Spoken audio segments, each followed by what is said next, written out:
చెప్పులతో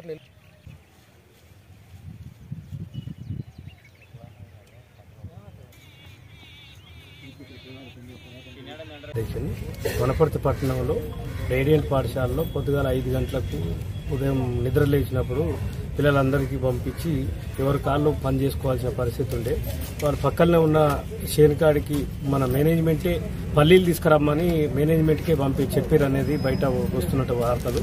ఖచ్చితంగా బాధిత కుటుంబానికి న్యాయం చేయాలనేది మేము విద్యార్థి సంఘాలుగా డిమాండ్ చేస్తున్నాం. రెండో స్కూల్ పక్కనే బుడల చేను వేరుశనగ చేను ఉన్నది. ఆ చేనుకు కరెంట్ షాక్ ఏర్పాటు చేయడం జరిగింది. అక్కడికి పోకూడదు, బట్ కానీ వీళ్ళే స్కూళ్ళే పంపించారనేది ఆరోపణ చేస్తారు. దీన్ని పూర్తి స్థాయి విచారణ చేసి బాధిత కుటుంబానికి న్యాయం జరగాలి. రెండోది ఆ స్కూల్ కు రికగ్నిషన్ ఇమీడియట్లీ రద్దు చేయాలనేది కోరుకుంటున్నాం. వెన్నీళ్ళు వేయడానికి అని చెప్పేసి వచ్చిర్రు. అందరికి బాయ్స్ కి గర్ల్స్ ఏమో కొద్దిగా దబ్బును లేస్తారు. ఇంకా వీళ్ళందరూ కలిసి వస్తే జామ్ అవుతుంది అన్నట్టు వాళ్ళని కొద్దిగా ముందర లేపుతుండే. అందుకని చెప్పేసి వీళ్ళు వెన్నీళ్ళు వేయనికి వచ్చి సెక్యూరిటీ పండుకున్న తర్వాత వీళ్ళు ఇట్లా వెళ్ళిర్రు. ఇంకో బాబు ఉన్నాడు, ఆ బాబు ఈ బాబు ఉన్నాడు. ఈ బాబుకి ఏమైందో తెలియదు. ఒక బాబుకి అయితే ఇట్లా అయింది, ఇంకో బాబు ఏమో మంచిగా ఉన్నాడు, ఇప్పుడు హాస్టల్ కాడ ఉన్నాడు.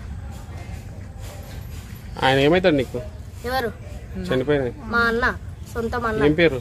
హరీష్. ఏ క్లాస్? 9th class. ఏ school? Radiant High School, Tirumala Hills Wanaparthy.